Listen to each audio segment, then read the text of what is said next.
Let me now introduce and bring on board Vishal Khandelwal, founder of a very famous investment blog, Safal Niveshak. Vishal, it's your first time on ET, so a very warm welcome. Thank you. I track your blog, I follow your Twitter handle. Must say I'm very impressed with the kind of work you're doing for retail investors. So congratulations on all the Glad good to work. know that. Thank you so much.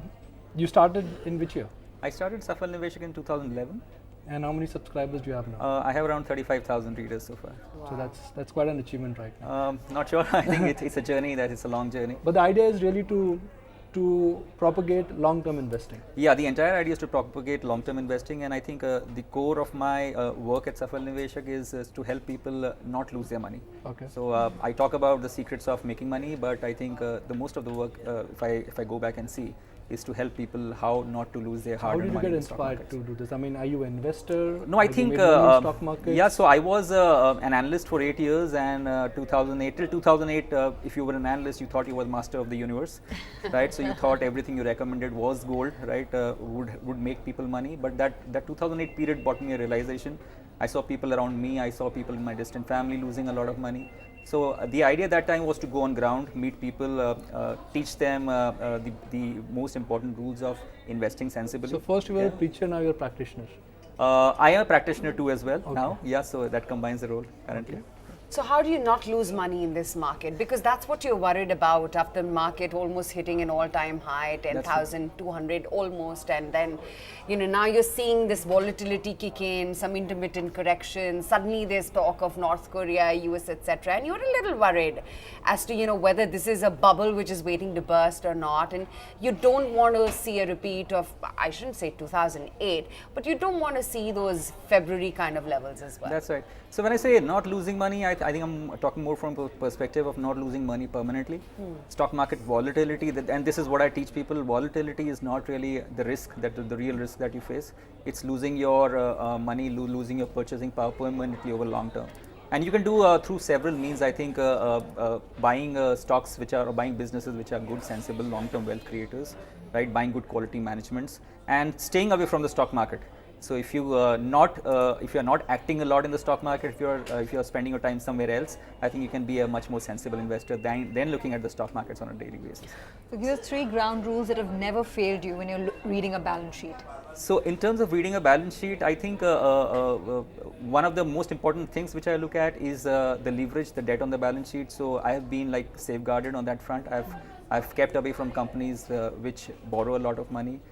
Second important thing which I look at when it comes to balance sheet is the working capital. So a lot of companies need working capital to run their operations, which is perfectly fine.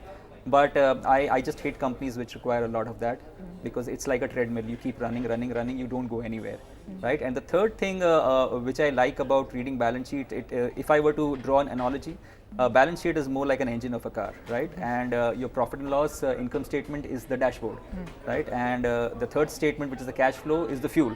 Right, so however fast you want to drive your car, it is limited by the power of the engine, right? So the power of the balance sheet really drives growth of a business over the long term. And companies which want to grow rapidly over the long term, if the balance sheet does not support that, right? If they don't have that fuel in the tank, which is the cash flow, I think it's very difficult. So driver is the management and the competition is traffic?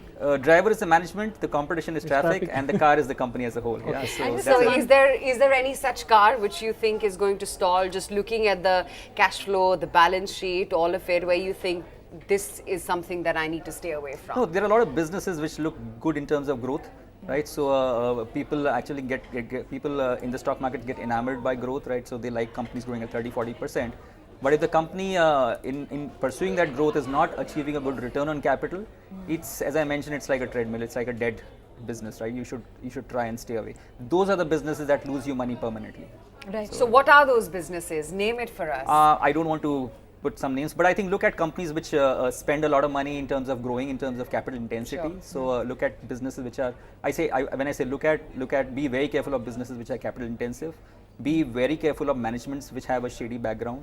So I think one checklist which I use is when I search for a new company, I use the name of the company on Google plus a word called scam or a fraud or allegation. Very So if you nice. can find such companies who have a history of doing something wrong in such managements, it's better to stay away because Okay, people two- don't change. Two quick questions, Yeah. and we'll. One is on debt, right? So Yeah. typically the ratio over there is debt to equity should be less than 1, which is seen as fairly well managed, right? That's right. Any debt to equity higher than 1 is a problem. For working capital, what's a good measure? No, I think working capital, you need to look at the cash conversion cycle. So how fast is the company churning its cash, right? Getting back the cash. So your debtor days, creditor days, all of that. yeah, comes so in look there. at that thing. You'll find a lot of companies which are working on a negative working capital, which means they are getting paid faster and they have to pay their creditors after a lot of time. So even when it comes to debt equity, I am not really worried if a company has say a one-time debt equity. Yeah, but what is more important for me is to look at companies which also have the repaying capacity. Right, so if they have enough profits to repay the interest, right? So if they have enough cash flows to repay their debt over long term, that's what's important. Okay, now let's talk about what you've analyzed recently, yeah. DMart, That's right. Avenue Supermart. I mean, this is Yeah. like the cult stock in this bull market, That's right? true. So I'm going to go step by step, and this is your work which we are Yeah. putting on air. I mean, Thank with the disclosure that it is Vishal Khandelwal's or Shuffle Niveshak's work. And This is his perfect timing, proprietary- Nikunj, because today you're today's talking about Goldman Goldman Sachs. Sachs Yeah. report. Just a coincidence. Okay. Do you think the first point, which Buffett says, to be a better investment, you have to be a better investor and vice versa? That's right. Company belongs to Radhakrishnan Damani, That's true. who That's has made his balance sheet Yeah. by betting on other balance sheets. That's true. And now we are analyzing his company's balance That's sheet. true. What strikes out for you, the first thing? I think, as I mentioned in the thing, you need to be a better investor to become a better businessman. So that core of being a value investor as a promoter, I think that comes out very well in the annual report. The kind of simplicity which they have. I'm talking about the annual report. Yeah, here. of course. The kind of simplicity with which they have. He's a simple man. Every Yeah, time it's I've a met simple him. man, right? Yeah. He's used some kind of behavioral things that value investors talked about in terms of you go to one of the pages where they talked about the expansion. He's shown a map of India and DMart's presence 15 years back, then 10 years back, and now latest. So you see that slow contrast, a big contrast building up over a period of time. And they're talking about patience, they're talking about conviction in their work, right? So, and they're talking about building a balance sheet which is clean, they're talking about inventory management. So they are, I think if I look at their numbers, they have amongst the best inventory turnovers in the industry, which is good. What I find funny about DMart balance sheet is that we all know that the company belongs to Radhakrishnan Damani, but where is he? I mean, I don't see him playing an operating role. He's the mentor who created business and he's created a company of $10 billion, but the essence of his presence is not there. No, I think the essence of its presence is shown in the performance of the business and how they are managed. I think we have seen recent cases where promoters have interfered in the affairs of the businesses and they have actually hurt shareholders. So by being a mentor, by guiding the company on a broader scale, I think, and by not showing your face and not being there per se, right, appearing in front of people, I think that's a good strategy. Till the time the business does well, I think till the time your mentorship is helping the business going well, I think it makes a lot of sense for him to not really come and appear. So you're sold on Avenue Supermart, looking at the quality of their balance sheet and their annual report as well for Yeah.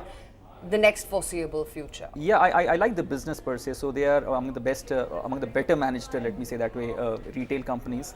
Value retailing is a buzzword. It's not really a buzzword which is recent. India is a country where people are looking for affordability, right? So I am a user of their business, right? So I consume a lot of stuff buying from their shops, and I can realize, I can relate that they are one of the better managed retailers. So this is as far as business is concerned. I'm not so sure about the valuation. So Yeah, so that's- that was exactly my next Yeah. question. You have the valuation ratios, which are a series of price to earnings, price to book, depending on the business cycle, EV per EBITDA, etc., That's right. etc. And then you have the return ratios, That's which right. is what return on equity, return on capital employed, and return on assets. As an investor, how do where is the bias? How do you go around screening through all these numbers to find your investment rationale? So I think the most important numbers, as I mentioned, are a clean balance sheet, which does not have a lot of debt on the balance sheet, and the company is having a good return on capital. So that return on capital is very important. If you look at a retail company or a DMart kind of a company, the return on capital will be around less than 20%, which is true of all retail. They are still a growing business, right? And retail is a business where the guy has to be smart every day. It's a smart everyday kind of a business, right? So you have to beat the competitor almost every day. You have to outthink him. So in that front, that's a risk which I think any company, including DMart, has. When I combine that with super high valuations, that's something that concerns me. There's a concept called margin of safety in investing, where people think that margin of safety is buying something worth 100 rupees for 50 rupees. You're buying something cheap, but a lot of times the business also provides you a margin of safety, right? So here in DMart's case, the business provides me a margin of safety in terms of good quality management, good quality business, but the valuation or the stock price does not have that margin of safety. So that is where I get stuck. Before I move to the next stock, and we would be analyzing Info, just a coincidence that Yeah. Sanjeev Bikhchandani was also there, not planned, but just Oh, a that's true. coincidence, one of those coincidences. That's right. My last question on DMart or Avenue Supermart is, if I look at an example like Subiksha, Yeah. it had a great start. That's it. They were there in South, and when they started growing, that's the time balance sheet really got messy. They started borrowing a lot. That's it. And what was like a textbook study, Subiksha, ended up like a bankrupt franchise. Yeah. Can the balance sheet of DMart support the kind of mega expansion what he's talking about? I think that's one concern, but as I mentioned, the quality of the management would make a lot of sense here. So retail, as I said, is a be smart everyday kind of thing. So if you have sensible guys who are value investors, who bring that value investing ethos of having margin of safety in the way they grow their business, I think that is what should make a difference between the kind of growth that they want to pursue versus Subiksha. By the way, the annual report has a comment from our good friend Ramesh Damani. He's Yeah. the chairman of Avenue He's the chairman, Supermart. yes. So, okay, the next one is InfoEdge. Yeah, Clean numbers, very clean. 1,000 crore plus is lying in the cash. That's right. And they're generating a lot of other income That's with right. that. I like the operating business, but I'm not sure what they're trying to achieve with the investee companies. That's true. So how would you rate the balance sheet? So InfoEdge has been one of my favorite annual reports Do you own the for many, stock? many years. No, I Just don't to own have the a stock. disclosure. I don't Okay, own the great. stock. Let's have the disclosure. I don't own any stocks, even Avenue I Great. don't own. So it has one of been my favorite annual reports for many, many years, simply for the kind of disclosures that they have, the forthrightness of the management shown in terms of disclosing the rights and wrongs of the business. They have shown that in their numbers as well when they sold off a lot of their loss-making investee companies in the past as well. So that's, as you mentioned, I think that's a pain point of having invested so much money in companies which are like new, growing, and we are not really sure about their future. So one of the business, which is Zomato, is starting to pick up, but again, sustainability is a big issue, and with so much money already sunk in such kind of businesses, so that's something which is a pain point for the consolidated business. If you look at the standalone business, the core business of recruitment, matrimonials, and real estate, they're doing pretty well. They are in fact growing well over there, and they're managing their numbers They're in now terms making of. profits on Jeevan Sathi and 99 acres. Just They are as not. In fact, from Sanjeev's interview, I gather that they have the option to That's make right. money That's on Jeevan Sathi, That's right. but they're choosing to reinvest. That's right. That's it. That's I think that's fine till the time you are reinvesting and you're growing your business profitably. So if you look at their balance sheet, right, it's a negative working capital company. They don't have inventories; they have receivables, right, and their working capital, their receivables is actually funding not only their fixed assets. It's also funding their current liabilities. So you have a highly negative working capital business, free cash flow which is flowing in bounds, which they are utilizing On a daily basis. on a daily basis. So again, the one thing which I need to, or which any shareholder need to watch out here, is what they're doing with the investee companies. So that's the only concern that I have with. But that business is the like option Infosys. value, isn't it? I mean, that for me is the good part or the sexy part of the balance sheet. That's true, but it can go anywhere. Okay. That's the question. When it comes to investing, even if you're a value investor, you're gambling on the future, right? But being a value investor, being sensible means you're trying to bring the odds in your favor. Here, the odds are 50-50. Okay, So- let's quickly get across to the third one, Yeah. Symphony. How would you rate the balance sheet? It's a beautiful story that they've talked about in their annual report. So it's a good business as well. I like the business in terms of their balance sheet, in terms of the cash flow, income statement. One thing which I did not like about Symphony's annual report is that the storytelling sometimes goes overconfident. So it shows the overconfidence of the management. They are actually bashing the competitors left, right, and center, which I think may be a sign of times, maybe what they have done in the past few years. So that is something that worries me as far as the management and the annual report and the story that they have talked about. A story has a base, so it's not that they are like saying fluke. They have a base in terms of numbers, in terms of the balance sheet, in terms of the growth, in terms of the products as well. But I'll be watchful on the delivery of what they're promising, plus of course the valuation. So these are all businesses where the valuation is something that really pulls you back. You've not, I mean, we've analyzed consumer-oriented kind of businesses, Yeah. right? Either through the online portal or DMart. What about financials? Any balance sheets that you've read there? Financials, first thing, Annual reports. I don't understand financials. Okay. Second thing, I don't trust them. Right, and third thing is, I think they are among the sectors which is trying to grow very fast, right? So growing very fast has a risk. It has a valuation risk. It has an expectation risk. And a lot of people I meet, a lot of people I talk to, retail investors, they have a lot of money invested in financials because of the hot growth story. But most people don't understand the balance sheet of financial, like me.